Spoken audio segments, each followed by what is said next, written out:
Hello साथियों, नमस्कार। तो आप लोग कैसे हैं? उम्मीद करता हूँ आप लोग अच्छे होंगे और आप लोग आगे की पढ़ाई जो है बिल्कुल अच्छे ढंग से कर पा रहे होंगे। तो चलिए आज का क्लास हम लोग स्टार्ट करते हैं। अगर हम लोग आज की क्लास के बारे में बात करें तो आज की क्लास में प्रश्नावली 2.1 का 3 नंबर प्रश्न देखेंगे, जो कि आप लोग को बोर्ड पर भी लिखित में दिख रहा होगा। अब हम लोग आगे बढ़ते हैं और 3 नंबर प्रश्न को देख लेते हैं। देखिए, इसमें बोला जा रहा है कि 35 के घात द्विपद का और 100 के घात एकपदी का एक एक उदाहरण देखिए। ठीक है, तो हम यहाँ पे लिखेंगे 35 के घात द्विपद। तो कहने का तात्पर्य ये है कि इसमें जितना भी पद रहना चाहिए, पद कितना रहना चाहिए? द्विपद, यानी कि पद की संख्या 2 रहनी चाहिए और उसमें अधिकतम घात जो होना चाहिए, यानी कि बहुपद का घात जो है 35 होना चाहिए। कहने का तात्पर्य तो हम लोग यह एक x ले लेते हैं, एक y ले लेते हैं, बीच में प्लस का चिन्ह डाल देते हैं, या हम लोग x के टर्म में भी हम लोग लिख सकते हैं। x के टर्म में लिख लीजिए, यहाँ पे 2x हो गया, यहाँ पे इसका पावर जो है 35 ले सकते हैं। x के पावर 35 प्लस का 2x। अगर इसमें देखिएगा तो इसमें चर राशि ये भी है, ये भी है, लेकिन इसमें बहुपद का घात जो हो जाएगा वो हो जाएगा 35। ठीक है, अब हम लोग आगे बढ़ते हैं।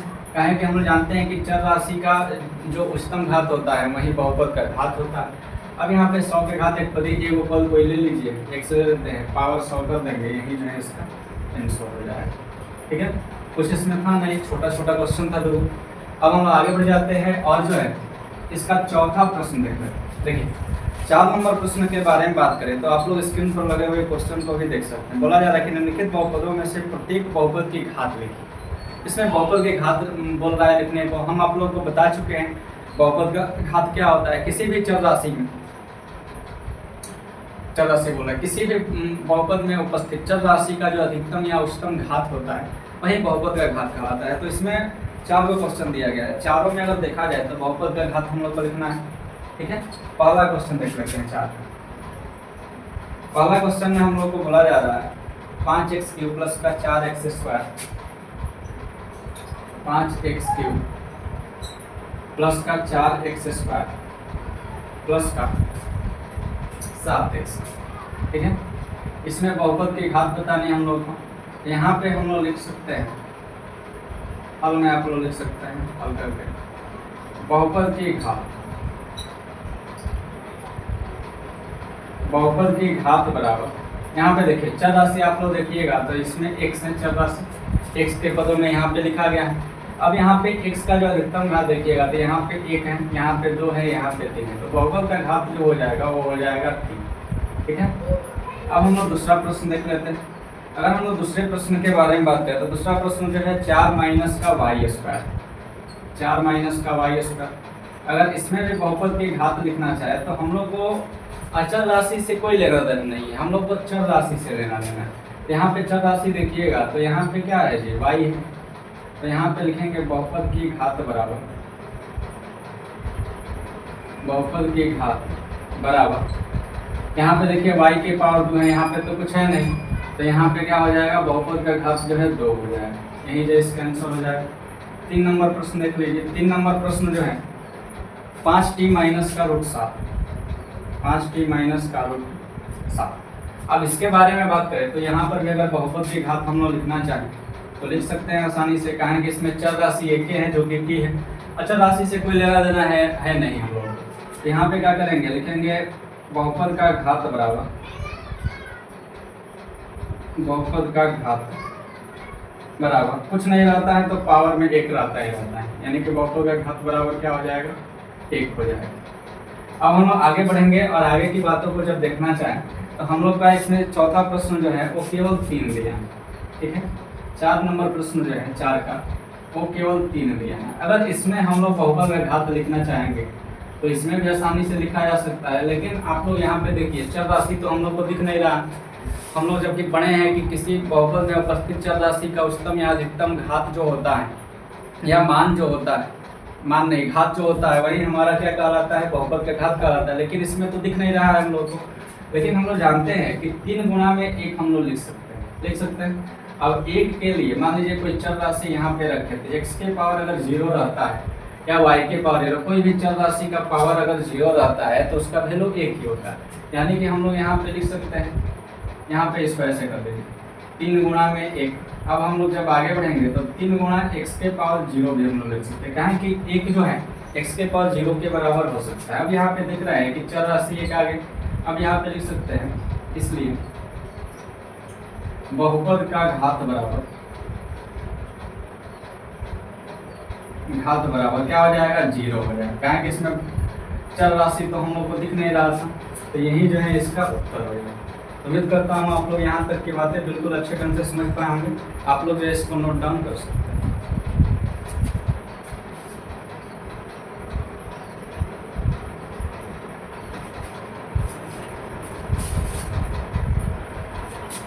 अब हम इसको हटा देते हैं और आगे के प्रश्न देख लेते हैं।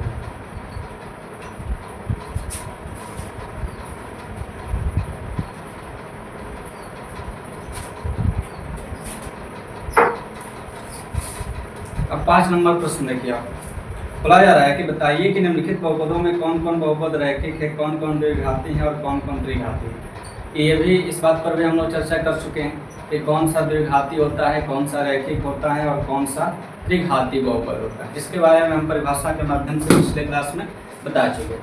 तो वहीं जो है इसमें करना है 5 नंबर क्वेश्चन देखते हैं। 5 का पहला प्रश्न देखिए, ये जो है इसमें क्वेश्चन दिया गया है x स्क्वायर प्लस का x, ठीक है। अगर इसके बारे में अगर हम लोग बात करें तो यहाँ पे हम लोग देख रहे हैं कि बहुपद का घात जो है ना, ये जानने का प्रयास करेंगे। कहें कि हम लोग को बहुपद के घाते के माध्यम से पता चलेगा कि ये कौन सा घात वाला बहुपद है।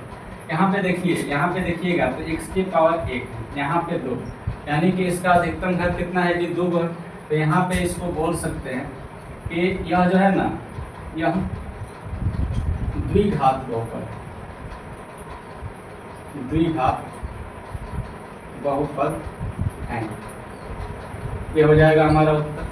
अब हम लोग 2 नंबर प्रश्न पर चर्चा कर लेते हैं। 2 नंबर प्रश्न जो है वो है x माइनस का x क्यों है।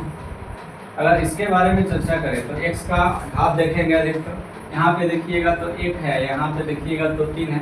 तो 3 घात वाले बहुपद को हम लोग त्रिघात बहुपद बोलते हैं। यह है कि हम आप लोगों को पिछले क्लास में बता चुके हैं। तो यह क्या है, तो त्रिघात बहुपद। इसमें कारण नहीं बताना, यह कारण आप लोग लिख भी सकते हैं चाहे तो।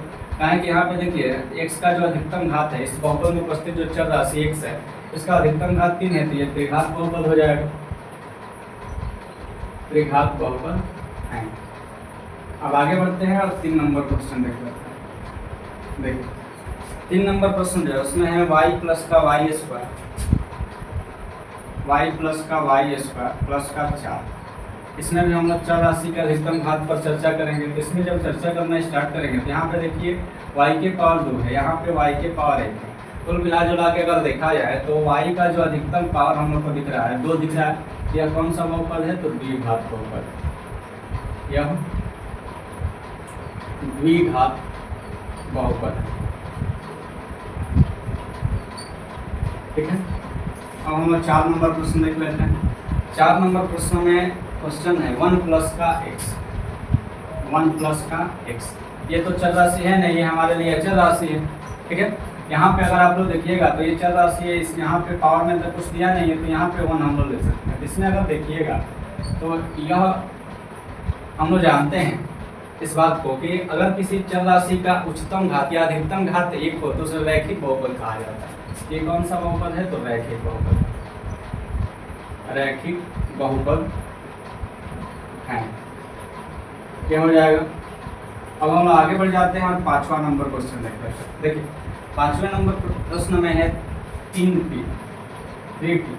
अगर इसमें देखिएगा तो इसमें भी चर राशि जो है उसका घात तो दिख नहीं रहा है, तो 1 आसानी से दे सकते हैं। 1 आ गया तो एक घात वाले बहुपद को हम लोग रैखिक बहुपद बोलते हैं, या रैखिक बहुपद। यह रैखिक बहुपद है। ये हो जाएगा। 6 नंबर प्रश्न देख लीजिए। अगर इसमें हम लोग देखेंगे तो ये दिया गया है r स्क्वायर, ठीक है। यहाँ पे हम लोग को r स्क्वायर दिया गया है। यहाँ पर भी हम लोग जानते हैं कि चर राशि का जो घात होता है, अधिकतम घात होता है, उसी के माध्यम से हम लोग पहचान कर सकते हैं कि कौन सा रैखिक बहुपद है, कौन सा द्विघात बहुपद है और कौन सा त्रिघात बहुपद है। इसमें आप लोग देखिएगा तो 2 घात वाले बहुपद है, तो यहाँ पे लिखेंगे कि यह द्विघात बहुपद, द्विघात बहुपद है। ये हो जाएगा। अब 7वां नंबर प्रश्न अगर हम लोग देखना चाहें वो है 7x। ठीक है। तो यहाँ पे चल राशि का जो अधिकतम घात है आप लोग को दिख रहा होगा कि तो लिख सकते हैं यहाँ पे यह त्रिघात बहुपद है। तो यही जो है हमारा आंसर हो जाएगा, ठीक है। तो इसी के साथ ही हमारा प्रश्नावली 2.1 जो है समाप्त हो गया। आज के लिए इतना ही। आज के माने कि अगले क्लास में जो है इसके आगे की बातों को हम लोग बारी बारी से देखेंगे। धन्यवाद।